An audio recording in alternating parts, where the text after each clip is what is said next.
En el futuro, jugar será cosa seria.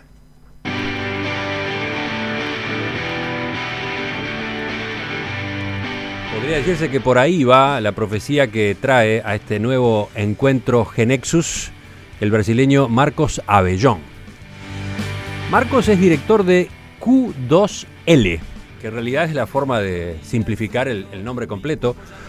Questions to Learn, preguntas para aprender. ¿Y qué es eso de Q2L? Una metodología de aprendizaje que se sirve de las nuevas tecnologías para transformar cualquier conocimiento en un juego que permite transmitir ese conocimiento de forma práctica y acompañar además la evolución de los estudiantes. ¿Cómo funciona? ¿Qué futuro tiene la educación en base a este tipo de posibilidades de aprendizaje? Vamos a charlarlo con Marcos Abellón. Marcos, buen día, gracias por acompañarnos. Gracias a ti por invitarme acá. En realidad es la segunda vez que charlamos. Sí. Ahora le conozco la cara, o mejor dicho, ahora lo tengo acá al lado mío porque hace unos años, en otro encuentro Genexus, habíamos tenido la oportunidad de charlar, pero fue teléfono mediante, ¿no? Sí. Una aclaración para los oyentes que se van a impresionar por tu manejo del idioma español. ¿Eres brasileño o no? Soy brasilero. Si preferís, puedo hablar en portugués. Mejor para mí. No, te pediría que hablaras en español. Pero tengo padre español, entonces aprendí con él. Explícanos entonces, más allá de esa síntesis que yo planteé recién, ¿cuál es la historia? ¿Qué es Q2L? Bien, Q2L es una herramienta para aprendizaje de cualquier conocimiento y nuestra idea fue transformar el aprendizaje en lo que los americanos les gusta decir que es un serious game, es un juego serio. O sea, agarrar la metodología de los juegos, que se llama gamification, y traer a un aprendizaje serio de cualquier conocimiento. Adentro de la herramienta nosotros tenemos... Una aclaración, antes de que sigas. Juego serio. Sí. ¿Qué es esa categoría de juegos? Porque una cosa que se sabe es que los juegos, a los chicos les gusta y les encanta y quedan horas trabajando por los juegos. En los juegos hay una metodología por detrás de formas de motivar a los jugadores a que estén siempre jugando, a avanzar fases, a ganar puntos, a ganar avatares, rankings. O sea, toda esa metodología que hace con que los jugadores estén mucho tiempo jugando, se tradujo para el universo corporativo, para cosas serias, y eso se llama gamification. Ajá. Acá capaz que nos estamos enterando muchos de nosotros de algo que hasta ahora no dominábamos. Los juegos serios. Se utilizan en el mundo corporativo, decías. Sí, sirve para transformar una actividad normal y corriente que hacías en la empresa. Arriba de esa actividad le pones gamification y los usuarios empiezan a hacerla por algo más y no simplemente por la actividad. Uh-huh. Por ejemplo, ganar puntos por emitir una factura más rápido. Uh-huh. ¿Otros ejemplos? Que hacer capacitación en empresas que muchas veces los usuarios no lo hacen, entonces creas todo un sistema de puntos que los usuarios que lo hacen en el tiempo correcto, en sus horarios, van a ganando puntos y esos puntos los pueden cambiar por viajes, por otras cosas. Es una forma de motivar a que la gente haga la misma cosa que hace hoy, pero de una forma más lúdica. Entonces, inspirándose en ese antecedente, ustedes se vuelcan a la educación. Exactamente, porque para mí educación es una de las cosas que menos ha evolucionado en los últimos años, que cambió. Nosotros aprendemos hoy, los chiquilines, en la misma forma que aprendían hace 200 años, 1800, 1900, 2000. Se están en una sala con el profesor, una clase con el profesor, pasando contenido. Es la misma forma. Me parece que es una de las áreas que menos ha evolucionado en la historia. Uh-huh. Entonces, ahora tenemos una... Ahora, en los últimos tiempos, eso está empezando a transformarse, ¿no? Sí, de una forma muy lenta, pero está empezando. Pienso, por ejemplo, en el Plan Ceibal, si venimos a la experiencia uruguaya. Sí. Ahí tenemos un caso concreto de aplicación de nuevas tecnologías a la educación. Exacto. Es que Uruguay es un ejemplo de país que está un poco avanzado en ese tema. El resto del mundo no está. Ujú. O sea, la gente en Brasil no tiene tablets a todos los alumnos, a todos los profesores. Y además, uno de los errores que se comete muchas veces es que se piensa que dar una tableta a un estudiante es suficiente para que se transforme en aprender. Está claro que no. Pero en Brasil muchas veces se usa eso como una referencia y no es. Después que le das la tableta, nada, no cambia nada. Y otro factor que podría agregar a esta conversación es el de los videojuegos. Tú estabas recién hablando de juegos serios. Sí. Yo te introduzco como antecedente el videojuego. Está empezando a ser una herramienta educativa también. Y en esta misma mesa, en este mismo programa, hemos traído experiencias muy exitosas, por otro lado. Sí. ¿Qué son los videojuegos? Los videojuegos. Sí. Acá tenemos entonces el problema del idioma de por medio. Los juegos de consola. Pero no para aprendizaje real, ¿no? No para... Bueno, existen... Para aprender física, por ejemplo, matemáticas. Bueno, existen adaptaciones para, justamente. Sí. Sí, para mí... Bueno, nosotros tuvimos algún ejemplo, ¿no? Sí, Acá sí. En perspectiva de un juego que facilitaba el aprendizaje de matemáticas, concretamente. Sí. Ah, sí. Ahora entendí. Sí, eso empieza. En Brasil también tenemos muchos ejemplos de eso, de herramientas que empiezan a venir por afuera, pero no entran en la estructura formal de aprendizaje de una escuela. El ministerio mantiene el formato antiguo de cómo aprender, y en formato de clases, años, turmas, y los jóvenes que empiezan en la escuela no les gusta eso más. Uh-huh. Son 100% digitales. Tú lo que estás marcando es que hay como un conflicto, un contraste entre la cabeza, la formación, las costumbres que ya traen incorporadas los alumnos cuando ingresan a la escuela y lo que es el formato de la educación. Exacto. El tipo de educación que está organizada en el caso concreto de Brasil.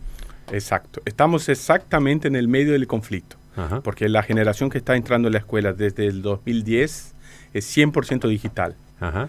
Y está entrando a la escuela y no acepta el método tradicional de aprendizaje. Entonces quiere el formato que está acostumbrado con la tableta, con juegos, con videojuegos, con gamification.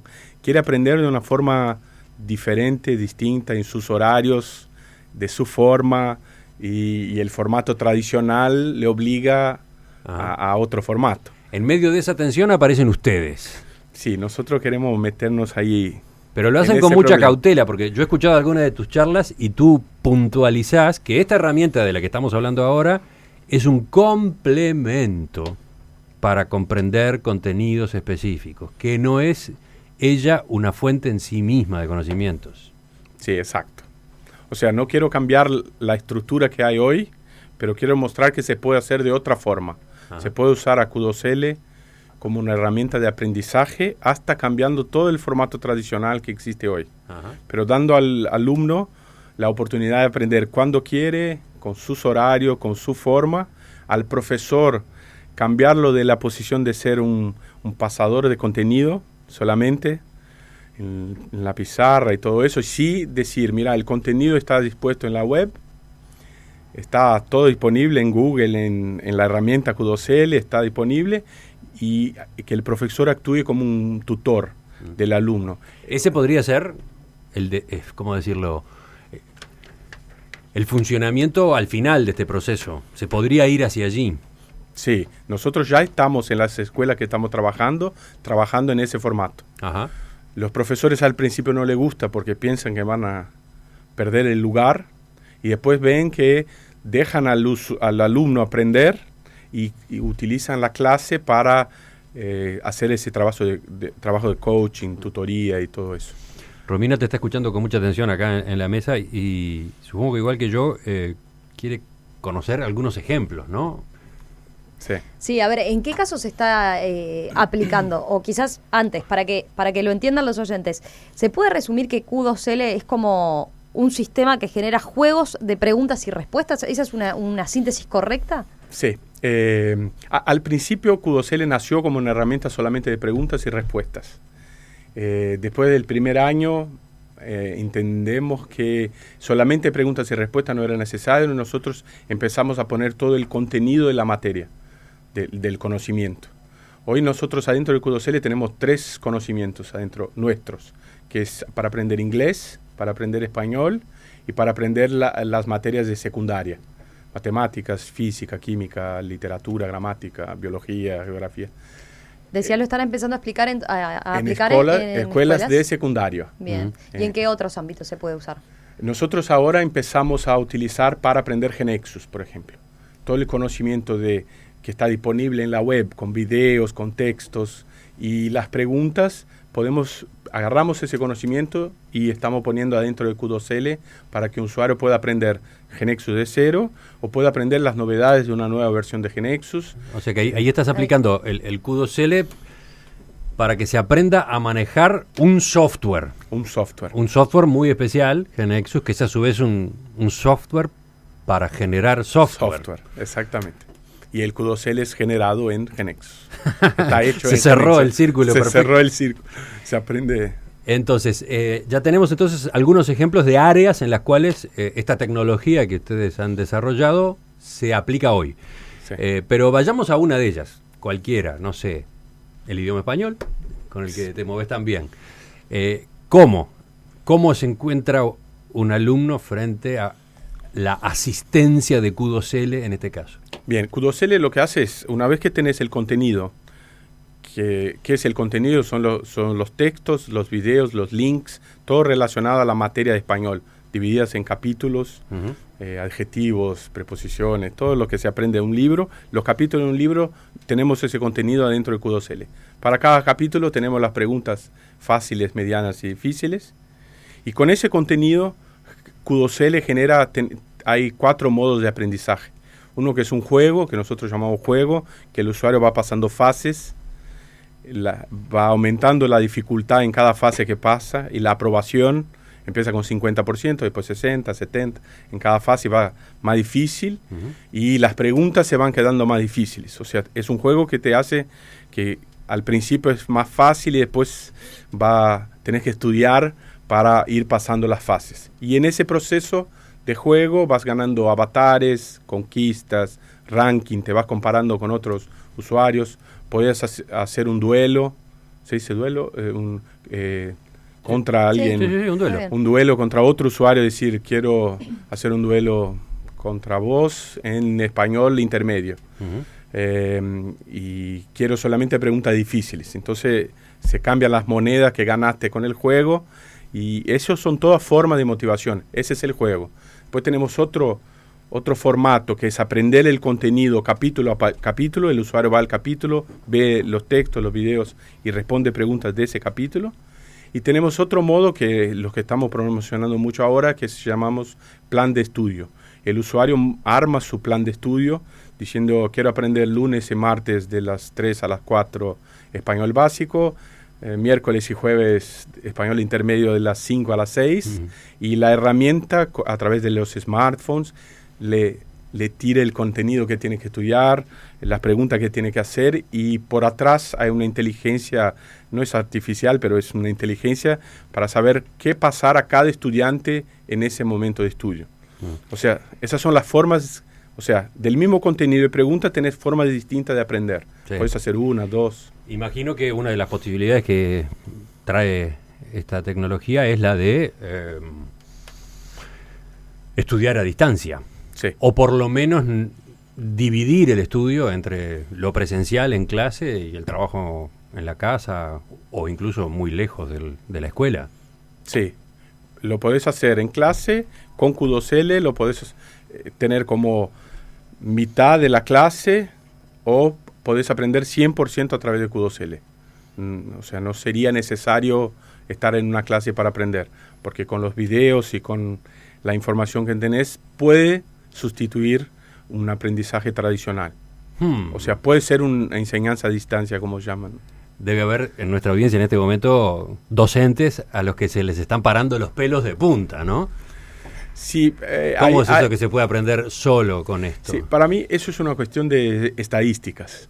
Hay una estadística muy clara que en los próximos, hasta 2020, serán necesarias 100 millones de vagas se dice, Sí, de posiciones para estudiar en el ensino superior, y solamente hay 22 lugares para estudiar en la enseñanza superior. en la enseñanza superior, y hay solamente 22 millones de puestos posibles. O sea, hay 80 millones que no van a estudiar porque no hay lugar para estudiar. Aquí hay una solución. Con esta La herramienta hay una solución solución. tiene que ser la tecnología, no hay otra forma. Es la única forma de brindar enseñanza a todos. Pero algo ya dijiste, y quizás ahora, con la explicación un poco más completa, puede desarrollarse mejor. ¿Qué papel juega el profesor? ¿Qué papel juega el docente, entonces, en un esquema renovado de esta manera? Bien, en ese esquema de la forma de aprender, la cuarta forma de aprender, está el profesor. Que el profesor puede usar la herramienta como para proveer pruebas, actividades, olimpiadas. O sea, el profesor puede dar actividades al alumno, porque una de nuestras metas es acabar con la prueba. No tener más la prueba. Otro terremoto. Porque es la forma hoy de el alumno no estudia constantemente hoy, y al fin de 2 meses va a una prueba, tiene una nota, y si fue bien pasa, si no, no, pero no medís cómo aprende en el medio. Entonces, en ese momento nosotros estamos enseñando a los profesores que es mejor que el usuario aprenda todos los días, y si lo hace eso, tiene garantida la nota al final. Y el profesor tiene esa característica porque por detrás de todo eso que estoy hablando hay una herramienta de estadísticas por atrás para el profesor, que sabe exactamente cada alumno cómo está en cada materia. Entonces, con eso el profesor puede en la sala promover actividades distintas. Es decir, estos 3 alumnos van a hacer duelo, estos 3 van a jugar, estos 5 van a aprender contenido tal y tal, y estos 5 van a hacer un video.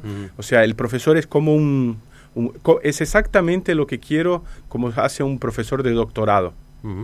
Si entiendo bien, entonces, si entiendo bien, un solo profesor, digamos, o 2, pero un solo profesor, apoyándose en herramientas como esta, podría acercarse más a una educación personalizada, a una educación adaptada a cada uno de sus alumnos, al proceso que está siguiendo cada uno de sus alumnos. Exacto. Eso en Brasil se llama educación adaptativa, que es el nombre que le dieron para que eso es un camino, ¿no? Que la educación sea para cada persona y no una clase general como lo hacemos hoy. Cada persona tiene su tiempo y su dificultad de aprendizaje. Obviamente salen y quedan pendientes una cantidad de preguntas. Los oyentes seguramente tienen cómo profundizar, si quieren, a través de la información que vamos a colocar en nuestro sitio en internet, los complementos, los links al sitio web de Q2L. Pero para terminar ¿el sistema ya está suficientemente probado? ¿Hay resultados ya que lo avalen? Sí, nosotros tenemos hoy, está en producción en 10 escuelas en Brasil. Lo lanzamos hace 3 meses a mercado. Antes estábamos en esas 10 escuelas probando. Y básicamente lo que notamos la diferencia del año pasado para que nosotros no teníamos el profesor en el medio. Y una vez que pusimos el profesor en el medio de la educación, hoy el profesor utiliza el Q2L en su clase. Utiliza como una herramienta de decir, hoy vamos a aprender esto, aprendan así, con la herramienta, con eso, y el profesor queda sacando dudas. O sea, el profesor me dice hoy que él tiene mucho más tiempo para enseñar que antes, porque es la forma que queremos. Ese es uno de nuestros sueños, y el otro es que cualquier estudiante en Brasil puede estudiar, no importa dónde esté. Tenga la misma posibilidad de un estudiante que está en el norte, en el medio de Amazonas, aprender como en San Paulo. Mi pregunta apuntaba, además de esto que tú has dicho, a qué estadísticas hay de cómo ha funcionado. Bien, de qué resultados ha producido en los alumnos que lo han utilizado. Bien, el resultado no tengo la estadística de mejora, tengo la estadística de utilización. Lo que los profesores me dicen es que los alumnos utilizan más constantemente y están más involucrados en la materia que antes no estaban. El año que viene puedo volver y darte estadísticas más avanzadas de cómo está esto.